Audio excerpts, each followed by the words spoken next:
Hasta hace relativamente poco tiempo vivíamos en una época que podríamos llamar global. Todo nuestro entorno podía entenderse en términos humanos, ¿no? Las palabras que se utilizaban en los años 90 cuando nosotros estudiábamos giraban en torno a globalización o antiglobalización. Más recientemente se empezó a hablar de gobernanza, empezando alrededor del año 2000. Y en los últimos 5 o 6 años, cada vez más, se utiliza una nueva palabra que es lo planetario. La principal diferencia entre lo global y lo planetario es que lo planetario incluye dimensiones que trascienden lo humano. Nos hemos dado cuenta que los seres humanos no hacemos la historia nosotros solos. Dependemos radicalmente de una infinidad de otros seres vivos y de otros elementos planetarios que hacen posible nuestras vidas. Dependemos del oxígeno que produce el plancton, por ejemplo. Dependemos de las tierras o los suelos de cultivo que regeneran los hongos. Dependemos de otros animales que comemos o con los cuales coproducimos todo nuestro entorno. Y estamos sujetos a cambios de temperaturas, cambios climáticos que hacen que ya no podamos concebirnos como entes autónomos que hacemos nuestra propia historia. Para entender esta nueva realidad, se requiere un esfuerzo de imaginación muy grande para concebir futuros alternativos en los cuales, de nuevo, entendamos cómo coproducir nuestro entorno con todos los seres que nos rodean. Y esto implica un esfuerzo en la academia que involucra muchas disciplinas como el urbanismo, la arquitectura, incluso artistas. Hay que pensar las relaciones internacionales, el derecho internacional. Y y en todas estas transformaciones, nosotros hemos hoy invitado a un amigo de hace muchos años y muy querido, Alejandro Rodiles, que es un experto en derecho internacional, pero él también recientemente ha incluido en su investigación a otras formas de pensar, otras disciplinas académicas. Y bueno, es un gran gusto tener con nosotros a Alejandro para platicarnos sobre lo planetario y los retos que eso implica en términos de pensar en diferentes escalas temporales, en términos de diferentes normatividades y nuevas formas de imaginar el futuro. Entonces, muy bienvenido, Alejandro. Muchas gracias. Es un gusto tenerte con nosotros. Sí, un gustazo, Alejandro. Qué bueno, ya habíamos estado pensando en ti varios meses atrás, entonces nos da muchísimo gusto que estés con nosotros y que nos des un poco de claridad en este tema que a veces, si no eres abogado, te confrontas al derecho, sobre todo si eres activista, ¿no? Pero sin entender igual a detalle los avances que están habiendo en este tema de vincularnos con la naturaleza, de estos nuevos problemas o retos humanos, ¿no? Como el cambio climático, la pérdida de biodiversidad masiva que estamos teniendo y otros temas de las dimensiones planetarias que nos preocupan mucho y que a veces no entendemos bien cómo llegarle desde la parte del derecho, y que tiene como yo tengo como una perspectiva de distintas escalas que igual vamos a tomar más a detalle, ¿no? Como una parte es el derecho internacional y todas estas convenciones, ¿no? Como la Convención Marco de Cambio Climático, pero también desde lo local, ¿no? Cómo desde lo local puedes usar estos instrumentos legales que a veces son globales o regionales para hacer acciones en el territorio, ¿no? Entonces, eso a mí me parece muy interesante. A lo largo de mi carrera, como que he tenido ciertos momentos de acercamiento con organizaciones como el SENDA, ¿no? Que ha sido muy utilizado el derecho hacia la sostenibilidad. Y con varios casos, pues también me he confrontado a esas limitantes que a veces hay de nuestro sistema normativo, ¿no? Para hacer frente a la destrucción que pues, estamos viviendo en nuestro país y en muchos otros países en términos de la naturaleza, ¿no? Entonces, igual empezar un poco con tu trayectoria, que nos platiques un poco a mayor detalle cómo ha sido tu trayectoria y cómo te empezaste a meter en estos temas, ¿no? Entonces, adelante, Alejandro.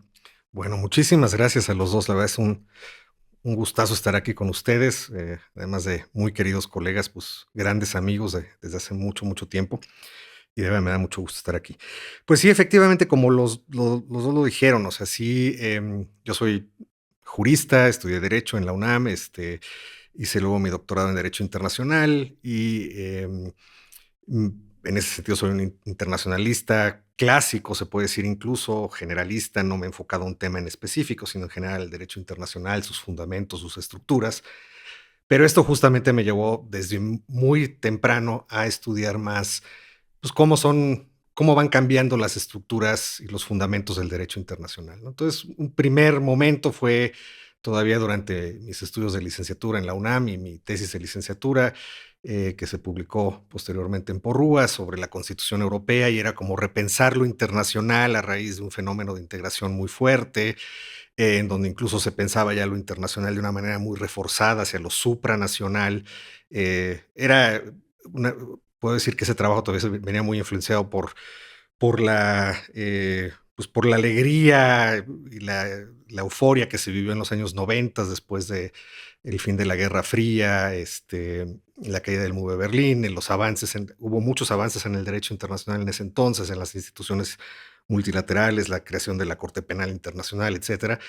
Y bueno, esto nos llevaba a pensar que lo de internacional incluso estaba convirtiendo en algo supranacional en el sentido de un sistema internacional muy bien, muy funcional, muy reforzado, alejándonos un poquito de esta idea de la anarquía entre estados hacia una cosa mucho más sistémica y ordenada. Y en ese sentido estudié la Constitución Europea o el intento de crear una Constitución Europea y todas esas cosas, pero muy pronto esto empezó a cambiar con la llegada del nuevo milenio. Empezamos a movernos, como decía Rodrigo, cada vez más, incluso desde un poquito antes, nomás que se fue mucho más manifiesto a partir del nuevo milenio.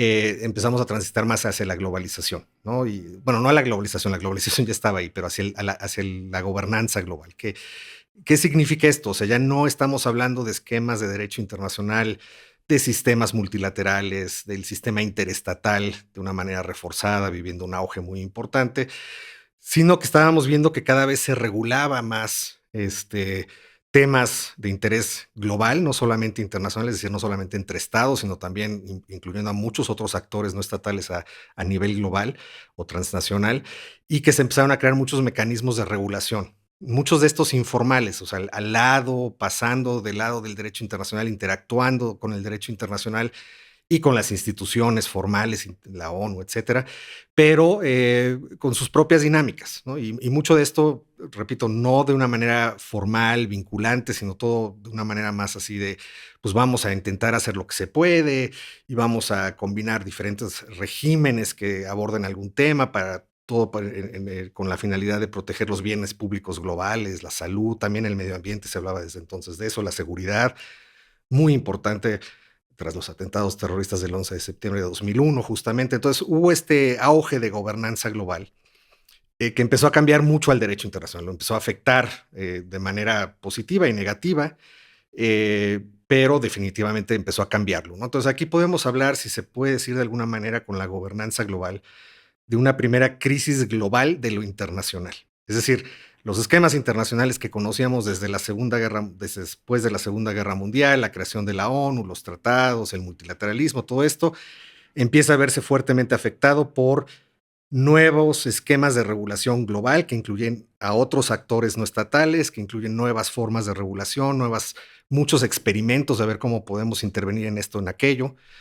Y eso obviamente, pues, de alguna manera puso un poco, si no en crisis, por lo menos sí cuestionó, alteró a lo internacional, ¿no? Entonces yo aquí hablo un poco de la crisis global de lo internacional.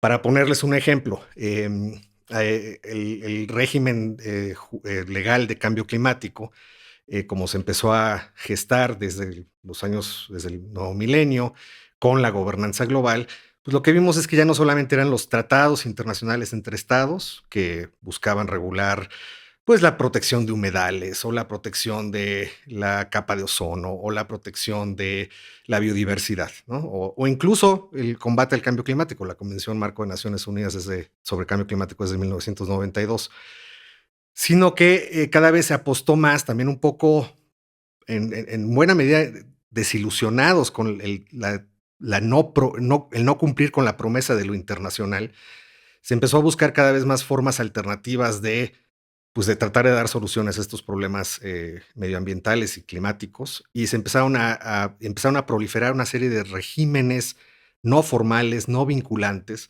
y todos estos empezaron a interactuar. Y aquí incluso hay un artículo muy interesante de un autor estadounidense, Kenneth Abbott, que habla de el complejo de regímenes transnacional en materia de cambio climático, ¿no?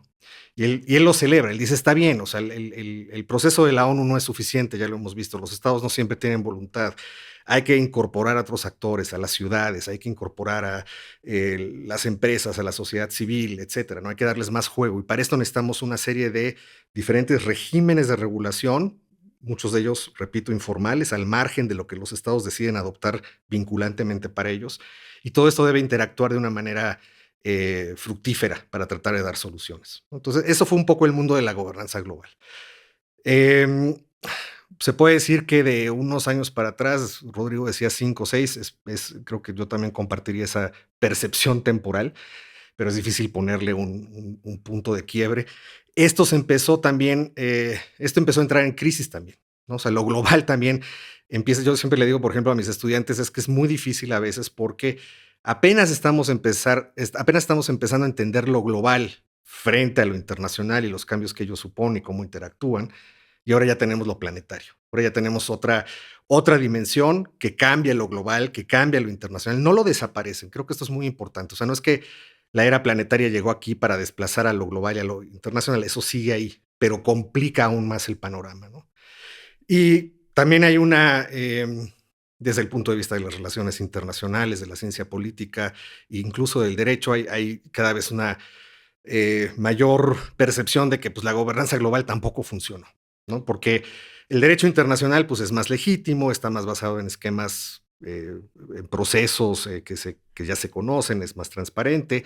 La gobernanza global tenía muchos déficits de este tipo, pero se prometía que era más efectiva, ¿no? Entonces, de hecho, incluso se hablaba mucho de lo que en inglés se llama la diferencia entre output legitimacy y input legitimacy. Entonces, el output legitimacy, los resultados efectivos de la gobernanza global era lo que se prometía que iban a proteger bienes públicos globales, pero no lo hicieron tampoco, ¿no? No lograron proteger bien el medio ambiente, un que otro triunfo por ahí. También lo internacional tuvo sus triunfos, el protocolo de Montreal sobre la capa de ozono sí ha sido un tratado muy exitoso, pero en términos generales la gobernanza global tampoco rindió los resultados que se prometía. Y por otro lado generó muchos problemas de legitimidad y de falta de transparencia, etcétera.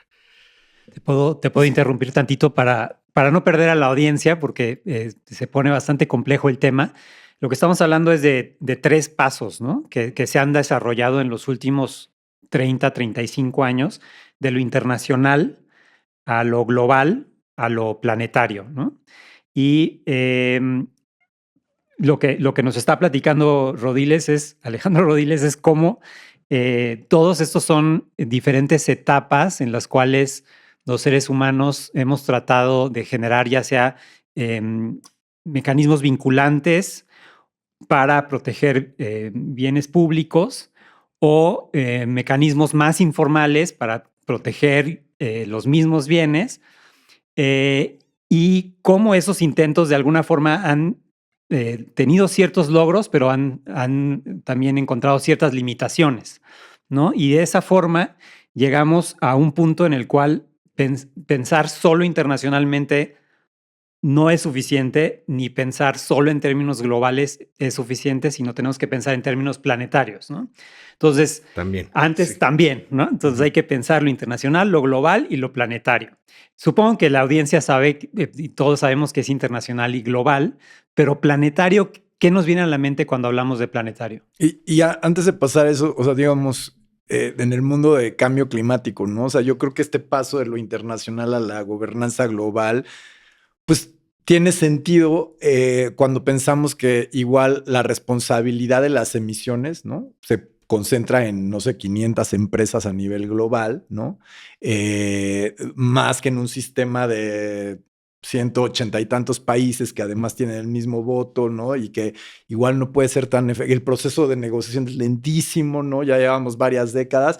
Entonces me hace sentido. Todavía no entiendo bien la paso a lo planetario, cómo se articula en el derecho. Entonces ahí creo que nos quedamos. Pero sí veo, digo, yo que he seguido como el proceso muy a lo práctico, ¿no? O sea, ¿qué implicaciones tiene ya en bajarlo a proyectos? Por ejemplo, sí veo el tema de que el sector financiero ha tomado en temas de toda la actividad de cambio climático y compromisos que van a lo normativo para empujar a las empresas un rol pues muchísimo mayor que hace 15, 20 años, ¿no? Y eso se aplaude porque es como un efecto dominó que empuja las cosas y que empieza a hacer que haya más acción climática, ¿no? Pero bueno, sí, como tú bien dices, pues bueno, no nos ha llevado todavía a que reduzcamos en la totalidad las emisiones, ¿no? Seguimos en una trayectoria hacia 3, 4 grados centígrados, entonces no es suficiente. Pero bueno, con ese paréntesis, igual retomar este paso hacia lo planetario, Sí, sí es justo lo que tú dices, o sea, no es que lo global haya sido totalmente ineficaz y las interacciones con lo que había anteriormente, pues en algunos casos han dado buenos resultados, pero tampoco cumplió con sus promesas, tampoco hay maneras muy efectivas dentro de estos esquemas de regulación global eh, pues de exigirle responsabilidad a las grandes empresas, etcétera, etcétera, ¿no? Entonces, lo planetario, más que surgir como un nuevo esquema de regulación, o sea, porque en eso se está trabajando hoy en día, eh, más bien lo que hace es que nos revela que ante ciertas crisis que son de una escala mucho más amplia que lo que puede ser las crisis entre países, que pueden ser las crisis entre pues los diferentes actores sociales a nivel transnacional, etcétera, que tenemos una crisis que abarca todo el planeta y que esa no la estamos resolviendo, ¿no? Entonces, en cierta medida, lo planetario también nos revela que lo global y lo internacional no son esquemas suficientes para tratar de dar respuesta a una crisis que es mucho más profunda, en un sentido también temporal, que viene de la gran historia que se remonta a la creación de la vida en el planeta y hacia el futuro. Y quizá este segundo aspecto es el más importante de lo planetario, es decir, lo internacional pues está enfocado a regular las relaciones entre estados, básicamente, en el ahora, ¿no? Y sí tratando de pensar hacia el futuro, pero son temporalidades cortas, 5, 10 años, no sé. En cambio, lo global es muy, muy rápido, muy así. Encontremos una respuesta como surge, cuando surge y la aplicamos, ¿no? Y en cambio, lo planetario nos dice, a ver, ojo, aquí tenemos problemas futuros a largo plazo, no 5, no 10, quizás 50, quizás 100, quizás 150 años, pero que sabemos que si no hacemos nada, van a venir, ¿no? Y entonces eso nos forza a repensar cómo es que queremos desde la perspectiva jurídica, cómo queremos regular todo eso para tratar de ir encontrando soluciones a esos problemas que están hacia un futuro más lejano, pero que por otro lado también cada vez se acerca más y que por otro lado también cada vez es más certero que vamos a tener pues muchos hablan de la catástrofe climática, ¿no? O sea, o el rebasar ciertos límites planetarios que harían que la habitabilidad en el planeta ya no esté garantizada para todas las especies, incluyéndonos a nosotros, ¿no? Entonces, eso es ahí es donde lo planetario rompe con esquemas anteriores y nos forza a repensar cómo vamos a dar soluciones a todo esto. No desaparece lo internacional, no desaparece lo global, pero necesitamos introducir esta nueva dimensión de encontrar soluciones para el largo plazo y que tienen que ser distintas, ¿no? Claro, a mí, digo, me encanta reaccionando porque creo que tenemos una debilidad institucional muy fuerte a nivel de los estados-nación y a los distintos niveles subnacionales de pensar en el largo plazo. O sea, los incentivos son de muy corto plazo, ¿no? Entonces, cuando tenemos estos temas planetarios, ¿no? De gran escala, pues se quedan muy cortas las acciones. Igual ese es uno de los fracasos que hemos tenido, ¿no? Y lo vemos, por ejemplo, en la Ciudad de México, pues ¿cuánto nos tardamos a hacer un instituto de planeación prospectiva que tiene debilidades muy importantes y si acaso verá 20 años a futuro, ¿no? En una ciudad tan compleja. Entonces, me gusta, pero todavía le siento que articular esto que mencionas pues tiene una complejidad muy fuerte que todavía por lo menos no lo veo reflejado en las grandes instituciones, pero igual y sí, o sea, igual hay, bueno, hay... Bueno, pero quizá antes de entrarle a ese tema de cómo pudiera haber una gobernanza planetaria, dar un paso atrás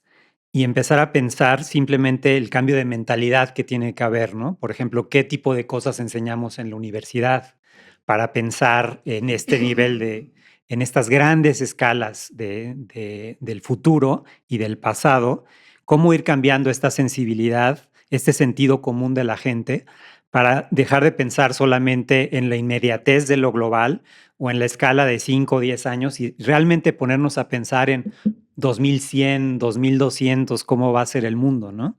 Entonces, en ese sentido, algo que quería preguntarte es, yo lo que he visto en tu trabajo reciente es que empiezas a incorporar varias disciplinas, ¿no? Tomas ideas de antropología, de literatura, etcétera. Y también supongo que en tus clases empiezas también a mezclar temas que quizá no están dentro de lo estrictamente jurídico. Si nos pudieras platicar un poco de eso y por qué consideras que es importante y necesario para esta nueva era. Sí. Bueno, justamente porque no hemos llegado ahí de tener nuevos diseños institucionales, estamos trabajando hacia ello, hay algunas ideas, el Pacto del Futuro de la ONU un poco quiere ir hacia allá, pero pues no ha funcionado muy bien por todos los problemas internacionales que hay. Entonces esto es un enorme desafío que mientras estamos tratando de repensar cómo puede funcionar esto, tenemos que enseñarles a los estudiantes, a las estudiantes,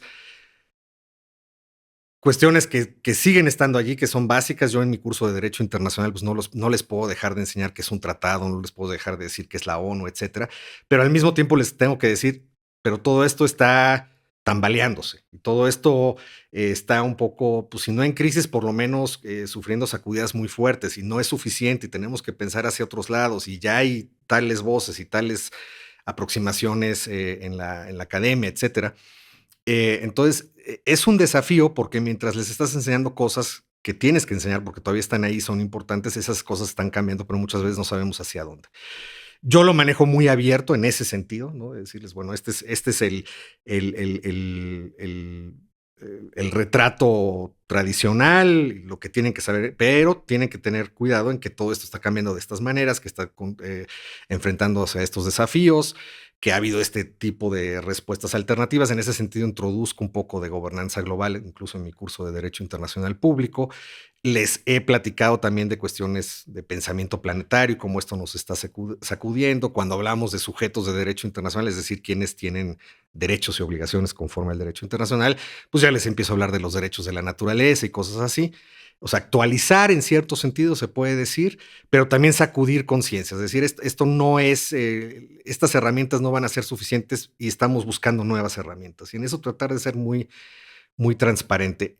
En cuanto a mi producción académica, más que la docencia, pues sí, ahí he estado tratando de guiarme por otras, o nutrir lo que hago con otras disciplinas. La razón en realidad es sencilla, es porque el mundo en el que vivimos es tan complejo, si no es que raro y a veces incomprensible, que una sola disciplina no te da respuesta ya a nada, ¿no? O sea, ni lo hace desde un punto de vista pragmático, de que digamos, sé cómo funciona el derecho internacional, entonces, y cómo funciona la ONU y cómo funcionan los tratados, entonces sé cómo voy a poderle dar respuesta a este problema planetario. Pues no te alcanza.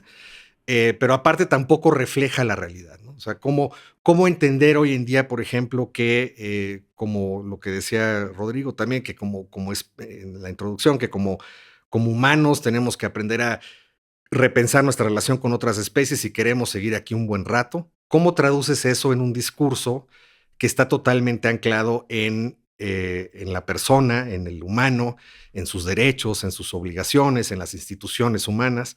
Y pues bueno, entonces en ese sentido, pues sí tienes que empezar a ver, bueno, ¿y qué respuestas nos dan los antropólogos? ¿Qué respuestas nos dan los filósofos? ¿O qué preguntas más bien nos plantean?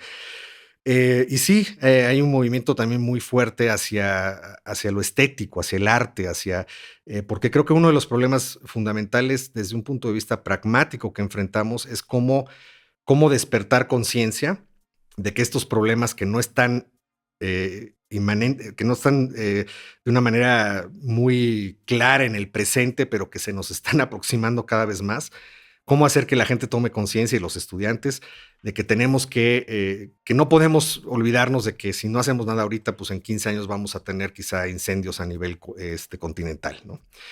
Y eso lo tienen que empezar a pensar ya. Y para esto a veces es muy importante acudir a la literatura, al arte, etcétera, que apela a las emociones, que apela a nuestras afectaciones como humanos para tratar de entender que pues, esto es algo que nos afecta como humanos, con otras especies, y que las temporalidades ya no se pueden ver de forma lineal. Bueno, tenemos que hacer una pausa y continuamos en unos minutos.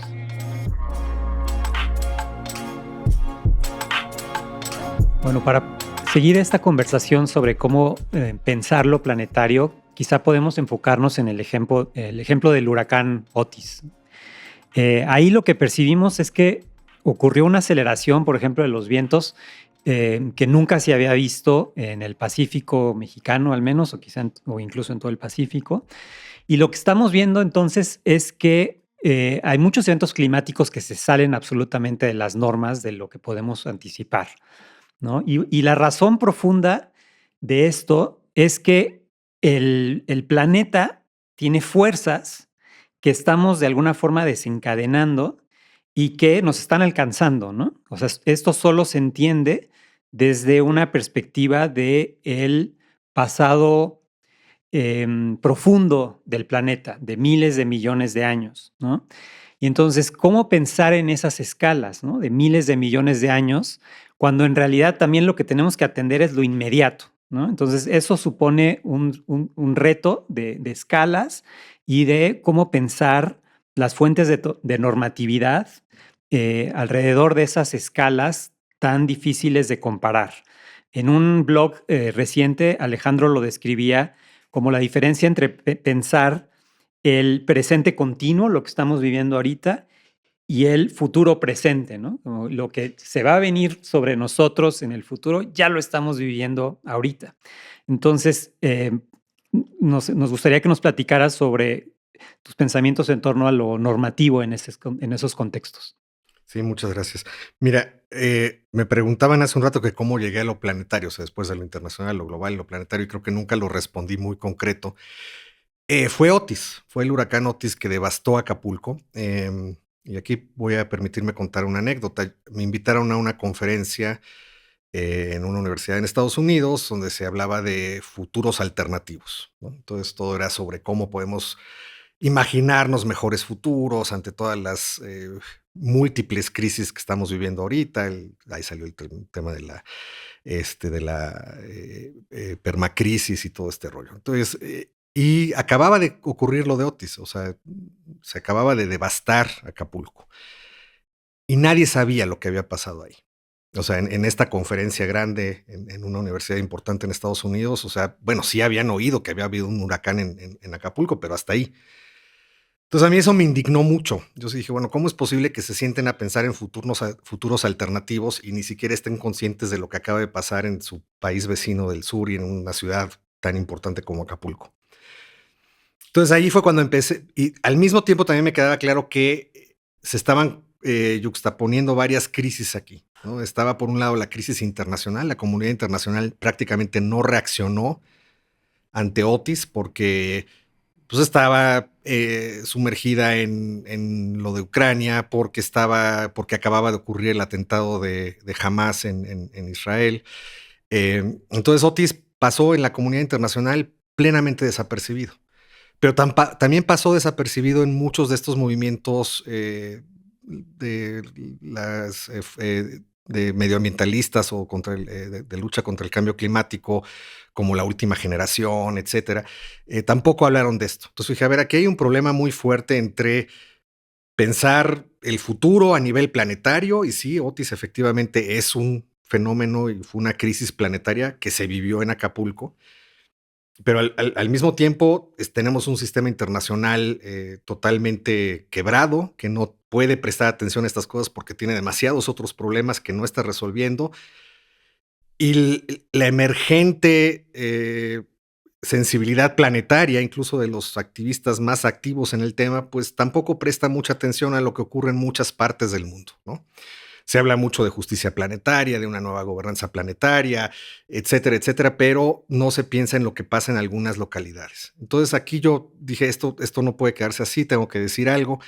Y empecé a leer mucho cierto trabajo de antropológico, sobre todo una autora que se llama Anna Leventhal-Singh, que dice ella, tenemos que pensar al planeta desde lo más local. Tenemos que entender que el antropoceno llegó a muchos lugares mucho antes que en otros.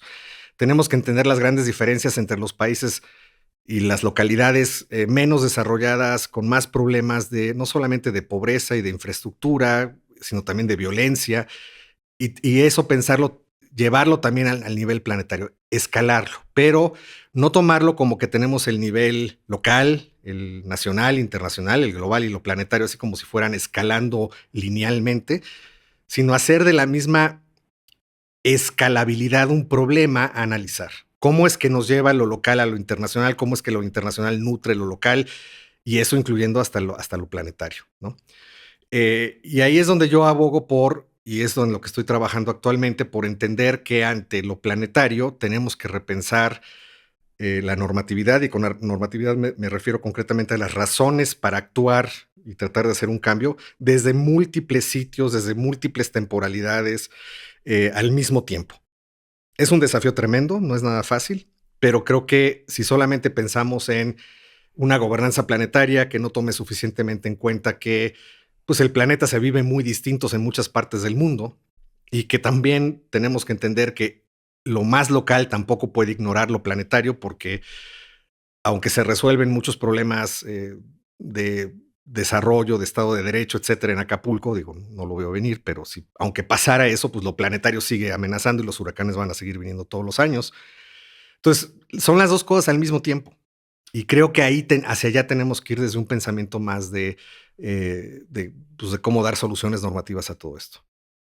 Ok, entonces de alguna forma tenemos que encontrar nuevas razones para actuar, ¿no?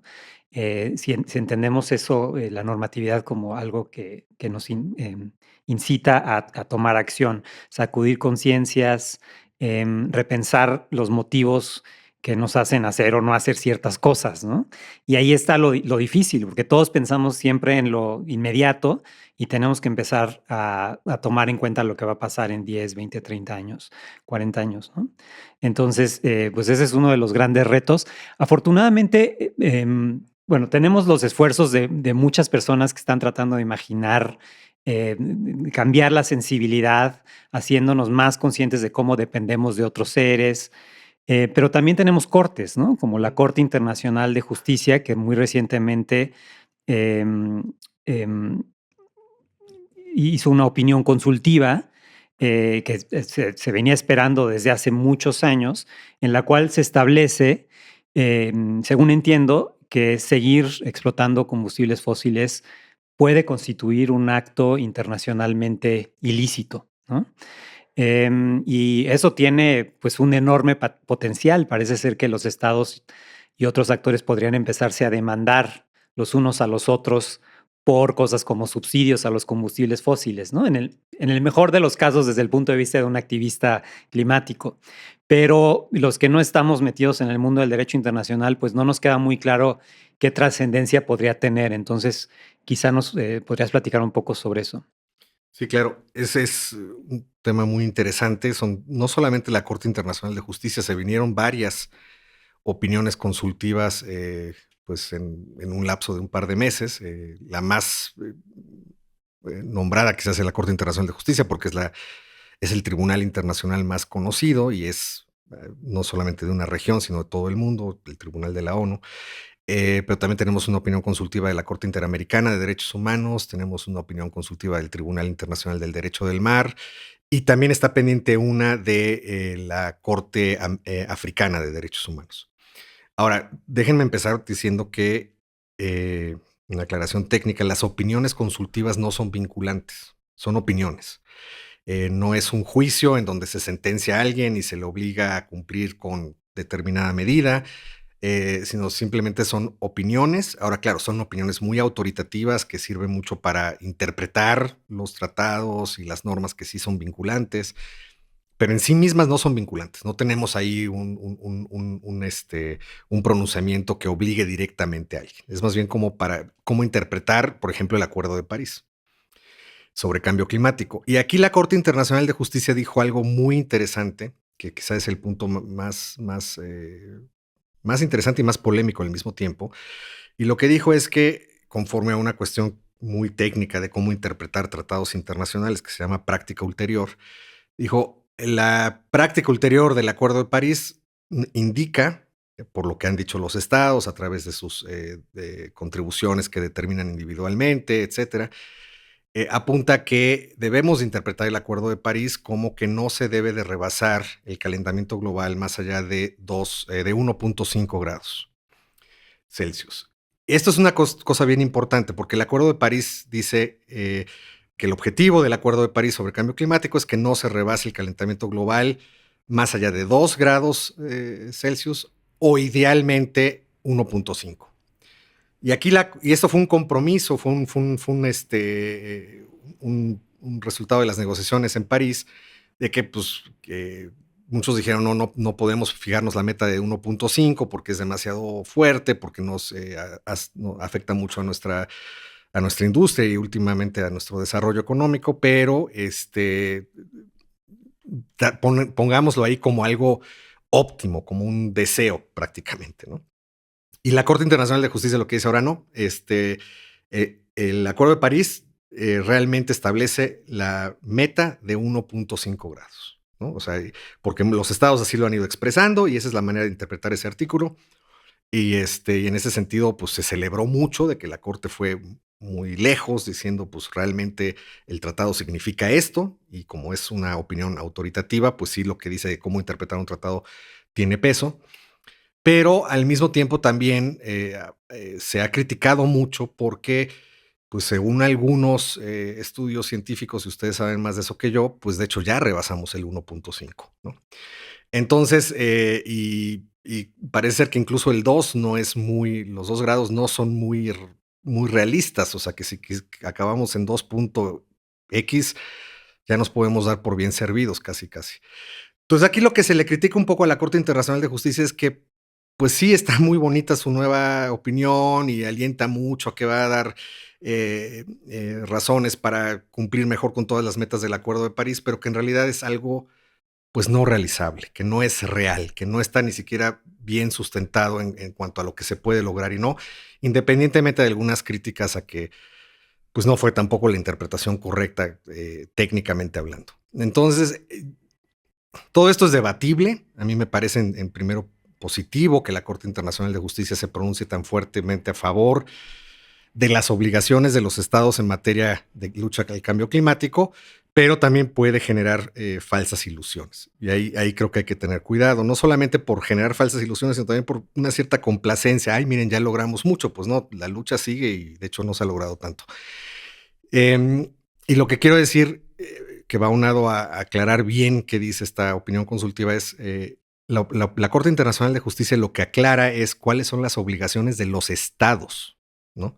No puede hacerlo de otra manera, porque la jurisdicción de la Corte Internacional de Justicia está limitada a cuestiones entre estados. O sea, la Corte no puede establecer obligaciones para las empresas. O sea, lo que le dice a los estados es, tú debes de cumplir con la meta que según ellos ahora es 1.5 y cómo le haces, eso ya le toca a los estados determinarlo. Okay. Y bueno, habíamos estado platicando, ¿no? De igual como cerrar pensando en estos futuros utópicos, igual hacia el 2050, en cómo te imaginas el derecho internacional, la gobernanza planetaria hacia futuro, pero se me ocurrió, y a ver si están de acuerdo, que lo aterricemos en el caso de Otis. O sea, si Otis se da en el 2050, ¿qué estaríamos esperando que en una nueva derecho planetario, por ejemplo, pasara, ¿no? Y yo voy a dar algunas ideas, porque desde el mundo de resiliencia, que que estuve muy metido en la resiliencia urbana. Sí, yo sé. Pues, Diste una clase una vez muy bonita en mi curso. sí, y bueno, lo que se espera, ¿no? O sea, es una oportunidad. Cuando tienes un desastre es una oportunidad para reconstruir mejor, ¿no? Basado en la información que se tiene y sí, en un aprendizaje. Y eso, en el caso de Otis, pues prácticamente no se vio en la reconstrucción, ¿no? Y uno lo piensa y dice, ¿por qué? ¿No? Y yo pienso que es mucho la fuerza del capital, ¿no? Que es una estructura, ¿no? Que busca el retorno de inversión de corto plazo, ¿no? Y regresar a la actividad que da ese retorno financiero lo antes posible de los principales actores económicos que toman decisiones en el territorio, ¿no? Entonces, para mí sería realmente que si hay un evento que se comprueba que viene de una fuerza del cambio climático y que activa un cierto comité, ¿no? De reconstrucción, ¿no? Pues que realmente se ponga en pausa un poco cómo se va a reconstruir, ¿no? Pues se integren soluciones basadas en naturaleza, construcciones que si se sobrepasó ya ciertos umbrales, ¿no? Entonces que esto se incluya en las nuevas construcciones. Pero necesitas tomar también una pausa para integrar eso en una planeación de mediano largo plazo. Ahora bien, no sé, quisiera oírte a ti, Bueno, la otra Rodrigo. pregunta es de dónde vendría el dinero. Exacto. ¿No? O sea, una cosa es reconstruir de una forma resiliente, ¿no? La siguiente pregunta es de dónde vienen los fondos, ¿no? Y ahí yo creo que otro marco muy importante es la justicia o injusticia climática. O sea, que quede claro que Otis es un fenómeno que no es natural, primero, que no pasa porque siempre pasan esas cosas, sino que pasa por un incremento en la concentración de gases de efecto invernadero en la atmósfera que fue causada por una pequeña parte de la población mundial, que es la que más consume y la que más emite, y desde el punto de vista de la justicia climática, son ellos los que tendrían que realmente pagar para la reconstrucción. Entonces ahí tenemos dos marcos, injusticia climática, resiliencia. ¿Qué otras cosas podríamos pensar? Son muchos temas que se vienen encima. Y sí, aparte de los gases, también es o vinculado a ellos la temperatura del agua. Y yo creo que una manera de hacerle ver a la gente cómo es que el cambio climático ya llegó es pues que se metan a nadar en Acapulco, ¿no? O sea, el agua está caliente, o sea, no es normal. A ver, no es que no me guste la resiliencia, sí entiendo muy bien que es un... Veo la resiliencia como una técnica de regular hoy en día, como una técnica de intervenir, de dar respuestas pues más a corto plazo, no tanto a largo plazo, ¿no? En ese sentido también, y es absolutamente necesaria en el sentido de que pues nos tenemos que adaptar al cambio climático, ¿no? Por ejemplo. En ese sentido, sí, efectivamente, pues tenemos que reconstruir mejor, ¿no? No se puede reconstruir y ya, porque si no, esto va a pasar, pues si no cada año, cada 2, 3 años. Al mismo tiempo también entiendo la necesidad de la gente, no me refiero a los grandes hoteleros, etcétera, sino de la gente que se gana el pan todos los días en Acapulco y en todos los municipios aledaños que son muy pobres y donde hay una violencia tremenda. Entiendo también su urgencia pues, de regresar a trabajar lo antes posible, ¿no? Entonces, ¿cómo compaginas? Y ese es el presente continuo del que hablaba Rodrigo y que hablo yo en mi blog de Otis. ¿Cómo compaginas ese presente continuo que está inmerso en un contexto de falta de Estado de Derecho, crimen organizado, infraestructura totalmente deficiente, solamente pensada para el turismo? ¿Cómo compaginas eso con la sensibilidad de que pues Otis también es el planeta manifestándose en Acapulco? Entonces, eso es lo que es tremendamente difícil, pero tenemos que hacerlo porque sin una no se resuelve la otra. ¿De qué te sirve un sistema más sofisticado de alerta temprana, que quieren desarrollar en Naciones Unidas para estos eventos si tienes un esquema o si tienes una situación de infraestructura deficiente en Acapulco y controlada por el crimen organizado? Entonces, ahí están los grandes desafíos. La resiliencia para mí sí da respuestas, sí es importante, muchas veces es lo que ocurre porque es lo que hay, lo que surge naturalmente y en ese sentido nos permite seguir llevando la cosa. En ciertos sentidos se puede decir que la resiliencia pues es la forma de sobrevivir de la gente menos afortunada. Lo que Mi problema está en pensar que la resiliencia nos da soluciones más a mediano plazo, deja tu largo plazo. O sea, yo creo que la resiliencia es una técnica de adaptación climática que puede ser eficiente en algunos casos o no, pero no es una forma de pensar en la mitigación a largo plazo. Y si nos quedamos con esa resiliencia y enfocamos toda la adaptación, entonces estamos un poquito cayendo en una crisis de cómo tratar de gestionar desesperadamente el presente, olvidándonos del futuro. Y eso no es pensamiento planetario.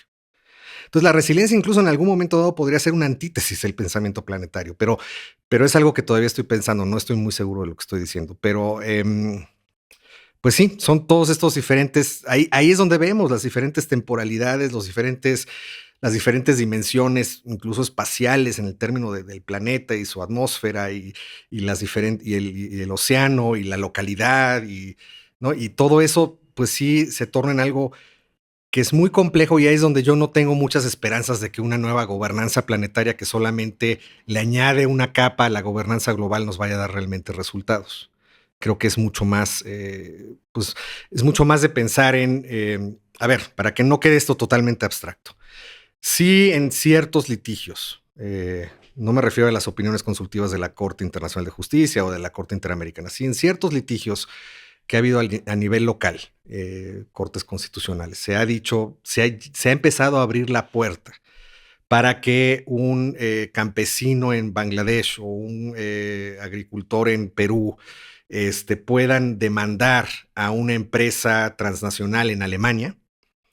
Aquí ya estamos hablando de una especie de jurisdicción escalar. Ya no es nada más pensar en diferentes niveles y si se agota el local me voy al internacional o al regional y luego al internacional, sino que es empezar a pensar, a ver, esto ocurre todo al mismo tiempo, entonces a lo mejor tenemos que empezar a dar entradas a estas formas de ver que lo que le pasa al campesino en Bangladesh pues es parte de responsabilidad de Alemania y que aparte si Alemania quiere tener un mejor futuro a largo plazo tiene que trabajar con el campesino en Bangladesh.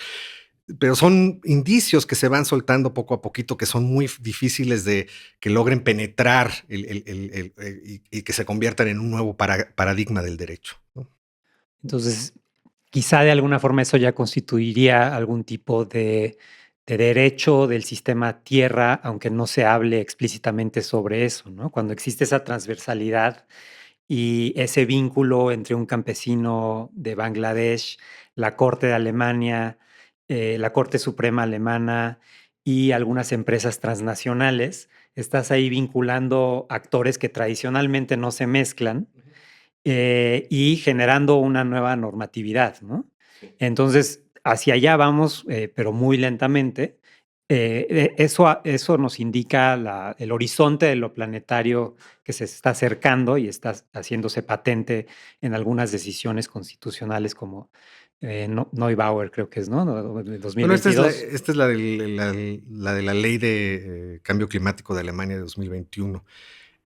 Pero aparte no lo hizo. La Corte dijo se podría pensar en eso, ¿no? O sea, es un poquito así como abrir la puerta hacia allá. O sea, son desarrollos que están en pie. Ahora, una aclaración. Yo creo que el derecho del sistema tierra, que obviamente es un gran avance en todo esto, pero yo lo que veo ahí es mucho que pues es un poco como la gobernanza global aún planetarizada. Yo estoy pensando más bien en cómo puede surgir una nueva especie de sujeto de derechos planetarios, pero es un trabajo a largo plazo. Ok, bueno, otra cosa que puede pasar es, no estamos viendo para nada que las concentraciones de CO2 en la atmósfera se empiecen a estabilizar, ¿no? Y simplemente, o sea, hay un límite humano a partir del cual no sobrevive ciertas temperaturas, ¿no? Entonces, si no logramos que se estabilicen las concentraciones, entonces la única opción parece ser es la geoingeniería. Y cada vez académicos más serios de izquierda o de derecha, universidades como Harvard, varios países, China, etcétera, están tomando muy en serio la necesidad eventualmente de poner una capa de aerosoles en la estratosfera que funcione como una especie de paraguas para permitir que se estabilice un poco la temperatura del planeta, aunque eso significa riesgos enormes de todo tipo, ¿no? Pero incluso ahí, pues tendría que haber una gobernanza de esa geoingeniería, ¿no? Entonces, por más que tratemos de evitar llegar a la gobernanza planetaria o a lo planetario, es el horizonte que cada vez tenemos más cerca de nosotros, ¿no? Eso va a pasar sí o sí, ¿no? Entonces, quizá también para ir terminando nuestra conversación, o sea, en el mejor de los escenarios, ¿qué quisiéramos esperar en los próximos 15, 20, 30 años cuando nuestros hijos pues tengan nuestra edad o un poquito menos, ¿no? Cuando ellos estén en la, digamos, en su época más productiva laboralmente.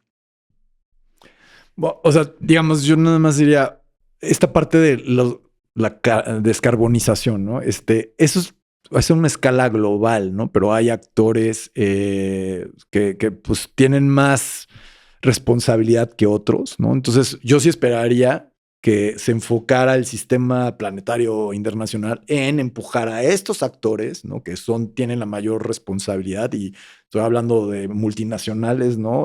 O el 1% menos del 1% de la población humana, a que se les empuje a que asuman mayor responsabilidad.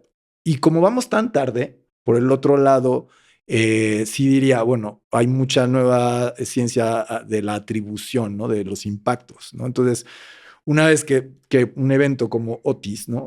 Surge y se puede atribuir al cambio climático, yo sí esperaría un estado normativo en donde eso tuviera unas ciertas conclusiones y unas transferencias de recursos financieros, tecnológicos, de capacidades, pues sí, de gobernanza, ¿no?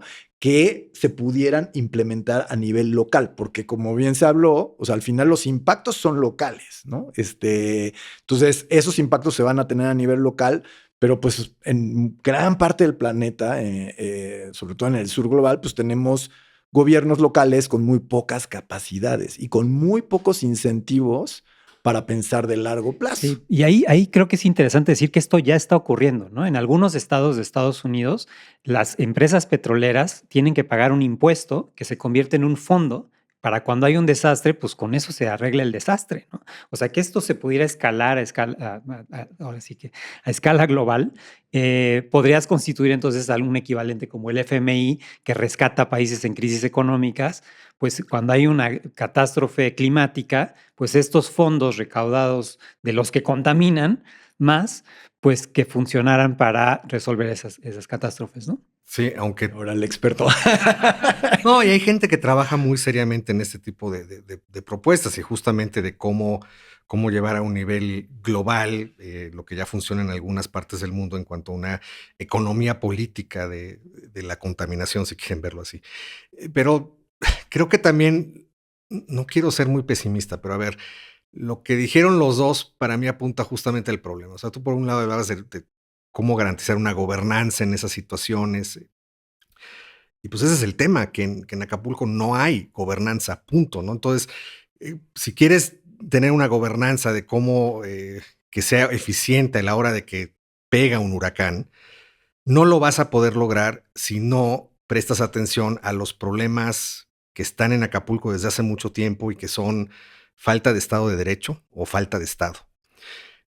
No vas a poder tampoco, o sea, si queremos este sistema de una especie de economía política del cambio climático, a lo que apuntabas un poquito al final, Rodrigo, se corre el gran riesgo de que a la mera hora esta se convierta, y ese es justo el problema de la gobernanza global, ¿no? Por eso es que no podemos olvidarnos de esos momentos y de esas formas de regular el mundo. Justamente uno de los grandes problemas de la gobernanza global es que más que resolver problemas, gestiona problemas, los administra.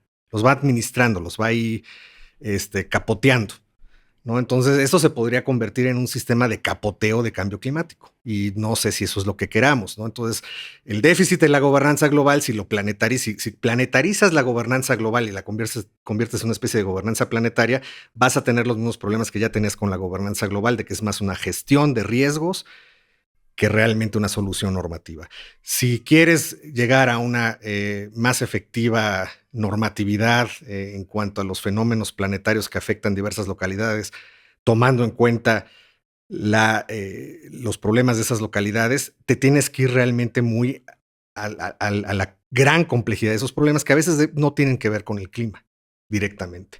Ahí es donde yo a veces veo un poco el riesgo de ciertos activistas, de ciertas corrientes académicas que pensando en que el clima es la mayor catástrofe que puede haber y que no hay nada peor que eso, se olvidan mucho de todos estos problemas sin los cuales no podemos dar respuesta a lo del clima. En alguna ocasión me tocó una conferencia en donde decían unas académicas holandesas que pues que no se puede pensar en nada que sea peor que el cambio climático. Le dije, bueno, lo que pasa es que tú no vienes de un país en donde quizá tu preocupación cotidiana es que no te maten en el camino a tu trabajo. Ahí ya el cambio climático se ve mucho más distante. Y de eso no nos podemos olvidar. Pues muchísimas gracias, Alejandro. Buenísimo tenerte por aquí. Y pues creo que con esto concluimos este podcast. Gracias.